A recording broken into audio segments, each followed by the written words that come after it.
Bonjour à tous, chers téléspectateurs. C'est un plaisir de vous retrouver pour ce nouveau numéro consacré à la psychoéducation.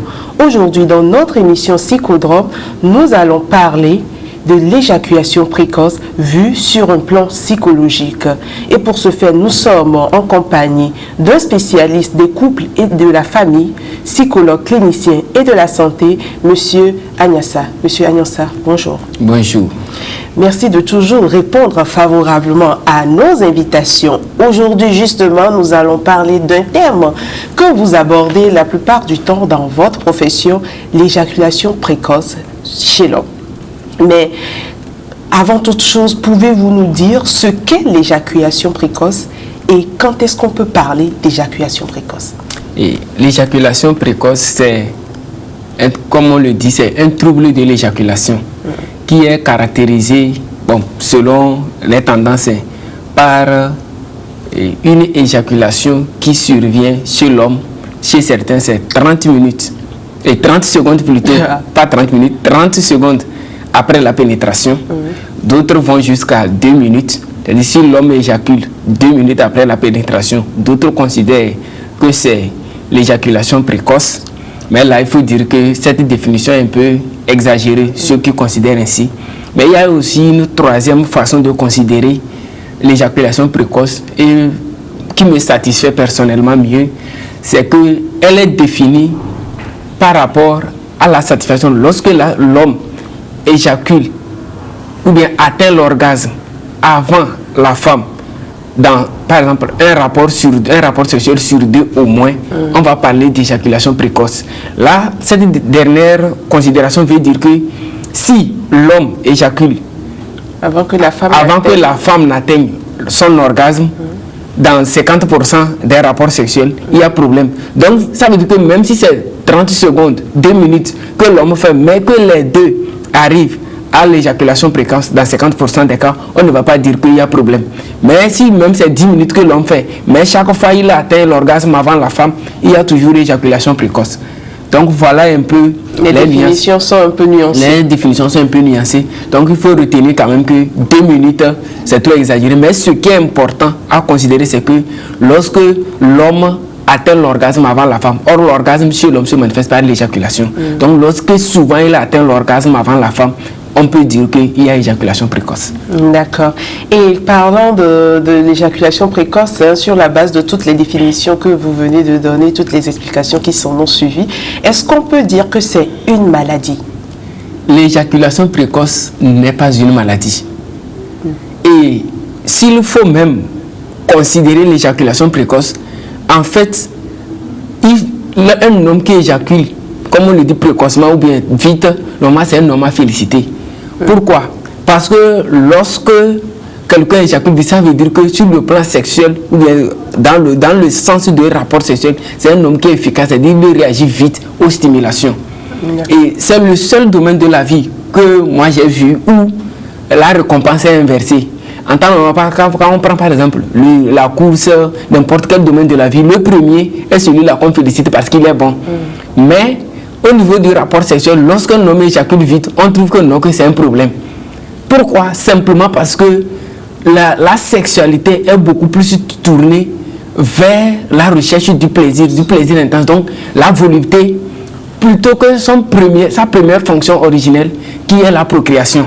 Donc parce qu'on cherche le plaisir, maintenant on trouve que l'homme qui normalement aimait vite ce qui peut donner la vie, on trouve que ça ne va pas. Sinon en temps normal, s'il fallait rester dans la première considération ou bien de la finalité d'un rapport sexuel qui est la procréation, cet homme est normalement félicité parce qu'il réagit vite. D'accord. Mais par contre, il y a des facteurs physiologiques qui peuvent entraîner l'éjaculation précoce. Oui, il faut dire des facteurs psychophysiologiques. Physiologique seul ne saurait vraiment l'expliquer. Psychophysiologique pour dire qu'il y a une réaction, c'est-à-dire que sur le plan mental, qui amène l'organisme à réagir et qui fait que l'éjaculation là peut être dite précoce. Donc dans ce cas, on peut parler de troubles psychologiques si ce n'est pas une maladie. Non, ce n'est non plus un trouble psychologique, mais ce sont quand même des facteurs psychologiques. Parce que si on dit trouble, c'est comme si l'éjaculation précoce elle-même était. Ce n'est pas un trouble. C'est pas une pathologie. Donc, ce n'est pas une pathologie. Et la bonne nouvelle sur laquelle je vais insister pour nos téléspectateurs, c'est que si vous avez l'éjaculation précoce, ne pensez pas que c'est une maladie. Madame, ce n'est pas une maladie pour votre mari. Monsieur, vous n'êtes pas malade, mais c'est une situation qui se présente et on peut aussi trouver des solutions. Ok, mais quelles peuvent en être les causes? Parce que de plus en plus, on se rend compte que bon nombre de personnes souffrent de ce problème-là, ou du moins peut-être aujourd'hui, ils ont plus de facilité à en parler. Mais quelles peuvent en être les causes? Facilité à parler, il y a toujours problème parce que c'est un problème sexuel et les gens n'arrivent pas vraiment à l'exprimer. Mais il faut dire qu'il y a plusieurs facteurs qui entrent en jeu lorsqu'on parle de l'éjaculation précoce. Et le premier élément qu'on peut citer, c'est lorsqu'on va par exemple à ses premiers rapports sexuels.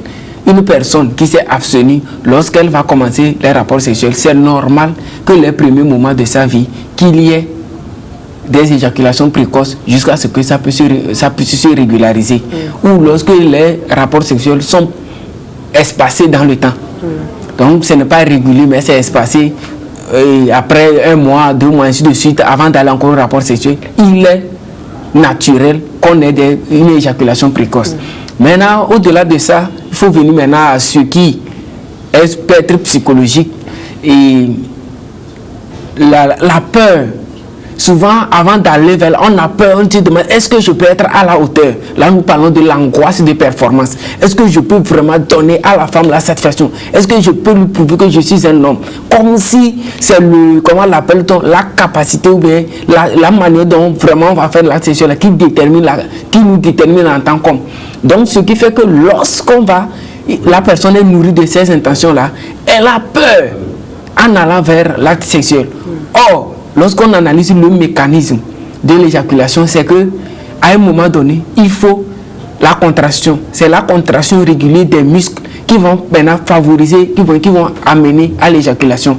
Mais lorsque la personne a peur, cette angoisse, cela fait que les muscles sont contractés. Donc cette contraction des muscles-là font que très rapidement, il va libérer, l'éjaculation va passer. Et en ce moment-là, ça y a problème. Donc, c'est l'estime. Et généralement, cette peur-là est associée à un problème d'estime de soi. Donc, l'estime de soi, une faible estime de soi peut être une cause.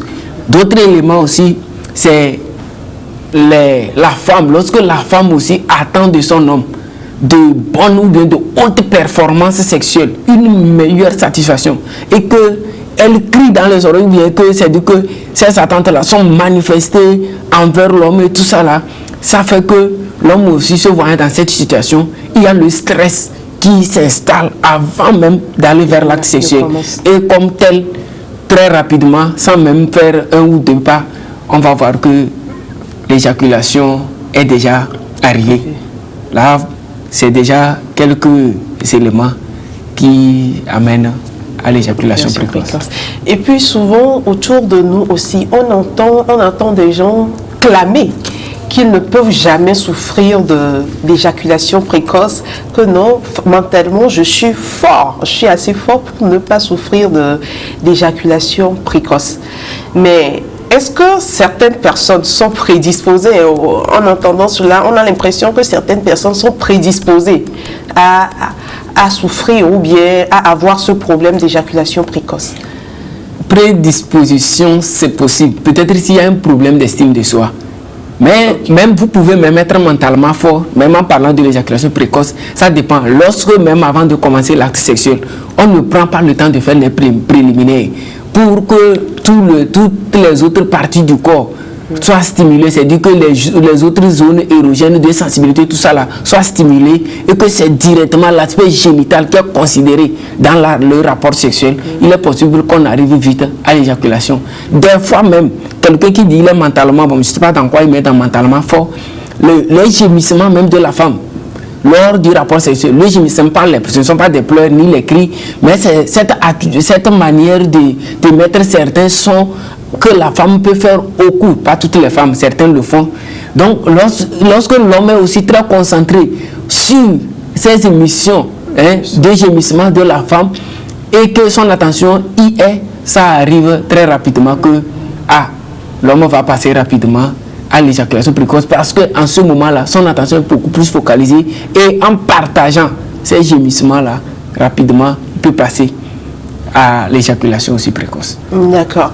Nous avons parlé tout à l'heure du problème d'estime de soi des hommes et surtout du fait que ce problème parfois amène certains hommes à se demander s'ils ne sont pas inférieurs ou bien s'ils ne sont pas diminués dans leur virilité.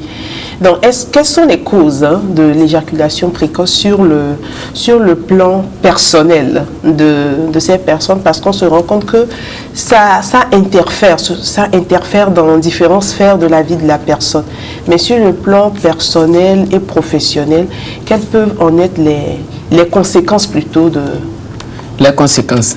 Et l'éjaculation précoce, premièrement, quand un homme ou bien, je ne veux pas dire souffre, parce qu'en temps normal, ça ne devait pas être une souffrance, mais les gens souffrent quand même, ils se plaignent, ou bien souffrent de l'éjaculation précoce, comme on le dit. Et premièrement, c'est un problème d'estime de soi chez lui. C'est-à-dire que cette personne se sent dévaluée, diminuée en tant qu'un masculin, en tant qu'homme. Puisque pour lui, c'est comme sa virilité, manque quelque chose à sa virilité. Et je me souviens qu'un jour, j'ai reçu un monsieur après une émission et lorsqu'il est venu exposer son problème relatif à ce thème-là, à la fin, je lui ai demandé qu'est-ce qu'il attendait de moi et il m'a dit, je veux redevenir homme. Donc, ça voudrait dire que quelque part, l'éjaculation précoce, pour certains, c'est comme il n'est plus homme, il n'est plus ce qu'il devait être. Là, déjà, ça affecte l'estime même que cette personne a d'elle. Et deuxième facteur aussi, c'est que plus c'est-à-dire que le fait d'expérimenter l'éjaculation précoce une ou deux fois prédispose la personne à faire encore d'autres éjaculations précoces, surtout quand il n'y a pas le soutien de la femme. Et encore, cette personne-là peut, même au lieu de que ça soit même 30 secondes peut-être qu'il faisait auparavant, ça peut même réduire jusqu'à revenir à, comment l'appelle-t-on, 5 secondes, ou parfois même c'est l'éjaculation prématurée, ou même avant la pénétration, c'est-à-dire que l'éjaculation faite même avant la pénétration. Et toujours chez l'homme, l'éjaculation précoce peut diminuer le désir sexuel. Parce qu'à un moment donné, il se dit, je suis inutile, je suis incapable, je ne suis pas ceci, je ne suis pas cela. Là, pour entreprendre des actes de leur rapport sexuel, il prend le temps de réfléchir au point où à un moment donné, cette personne a peur de l'acte sexuel et donc progressivement le désir du rapport sexuel, de l'acte sexuel diminue chez cette personne. Et un dernier élément aussi, ça peut amener à l'impuissance sexuelle ou bien la dysfonction érectile. Finalement, soit c'est le problème même des érections que cette personne va commencer par avoir. Là, voilà un peu ce qui concerne cette personne elle-même. Maintenant, puisqu'on parle d'éjaculation précoce chez l'homme, maintenant au niveau de la partenaire ou de la conjointe, et l'élément qui est là aussi, c'est l'insatisfaction qui est la femme. L'insatisfaction sexuelle, bien sûr. Et l'autre élément, c'est ça peut entraîner chez la femme aussi la baisse du désir sexuel. Ou bien généralement l'inhibition du désir sexuel, c'est-à-dire le fait de désirer la personne là, ou bien de désirer la sexuelle, elle trouve que, non, que chaque fois qu'on entreprend, je ne suis pas satisfait, tout ça là, à quoi c'est inutile même d'aller au sexe, tout ça là. Et donc le désir sexuel peut diminuer. Au même moment, d'autres troubles de sexualité chez la femme peuvent s'installer, comme par exemple la frigidité. C'est-à-dire qu'il n'y a plus du tout de plaisir, on peut faire l'amour et elle ne ressent plus rien. Deuxième trouble possible, c'est le vaginisme. Le vaginisme, donc ça veut dire qu'à un moment donné, puisque je ne tire aucun profit, à quoi ça sert le rapport sexuel? Ça, c'est un blocage qui se fait au niveau mental et qui va se manifester sur le plan physique ou sexuel. Et là, l'acte sexuel, c'est difficile de faire la pénétration. Là, voilà un peu ce qu'on peut dire. D'accord, nous allons reprendre tout à l'heure dans la seconde partie de notre émission les mesures à prendre pour remédier à ce problème, hein, si vous permettez que je l'appelle ainsi. Chers téléspectateurs, nous nous retrouvons tout à l'heure dans la seconde partie de notre émission pour voir les mesures à prendre pour remédier à ce problème-là et trouver une meilleure harmonie dans les couples, ou du moins sur le plan sexuel.